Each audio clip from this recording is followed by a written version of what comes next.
Hi everyone, আজকে আমি চিংড়ি ভুনা করব। লাল লাল চিংড়ি ভুনা। চিংড়ি ভুনা খেতে ভীষণ ভালো লাগে। বৃষ্টির দিনে যদি খিচুড়ির সঙ্গে চিংড়ি ভুনা হয় বা পোলাও অথবা গরম ভাতের সঙ্গে। চলে যাই মূল রেসিপিতে। প্রথমে আমি এখানে সরিষার তেল ইউজ করছি, এটা অপশনাল, আপনারা ইচ্ছা করলে সয়াবিনের তেল ইউজ করতে পারেন। চিংড়ি ভুনাতে যেটা লাগবে সেটা হলো বেশি পরিমাণ পেঁয়াজ কুচি। পেঁয়াজ কুচিগুলো দিয়ে ভালো করে লাল লাল করে ভেজে নিতে হবে। এখন আমি পানি দিয়ে দিলাম, নর্মাল ওয়াটার ইউজ করেছি, তবে এখানে হালকা একটু গরম পানি হলে বেশি ভালো হয়।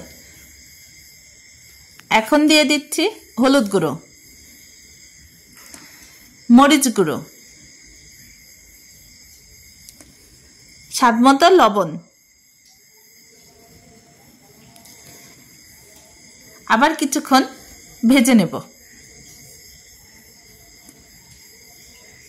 এখন আমি অ্যাড করছি রসুন পেস্ট, জিরা পেস্ট, আদা পেস্ট আর হালকা ভাজা ধনিয়ার গুঁড়ো আছে।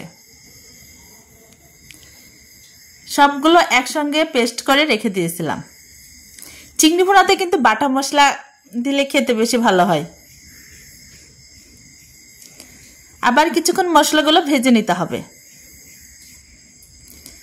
এখন চিংড়ির ঠ্যাংগুলো দিয়ে দিচ্ছি।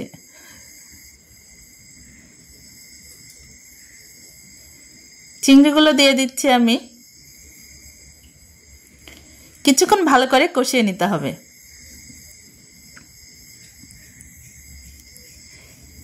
চিংড়ির চপও খেতে ভালো লাগে।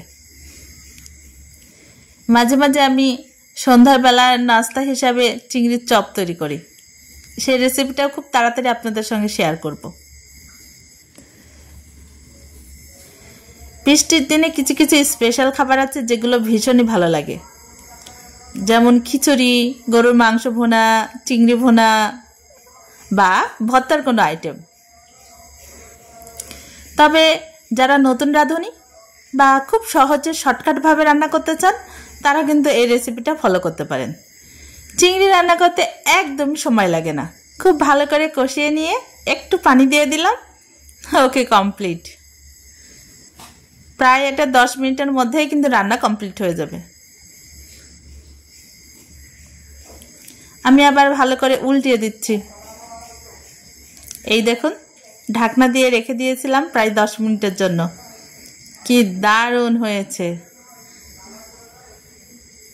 চিংড়ির কালারটাও কি সুন্দর হয়েছে, লাল লাল, দেখে মনে হচ্ছে খেতে ভালো হবে। এখন আমি দিয়ে দিচ্ছি জিরে গুঁড়ো, যেটা কিন্তু দিতেই হবে। জিরে গুঁড়োতে ভালো স্মেল হবে, খেতেও খুব টেস্টি হবে। চিংড়ি ভুনাতে ভালো করে কষিয়ে নিয়ে যখন লাস্টেও আপনি একটু ভালো করে মাখো করে নেবেন, তখন একদমই উপরে তেল উঠে আসবে। এই দেখুন আমার ফাইনাল লুক। রান্না কমপ্লিট। ওকে, ভালো থাকবেন। দেখা হবে নতুন কোনো রেসিপি নিয়ে।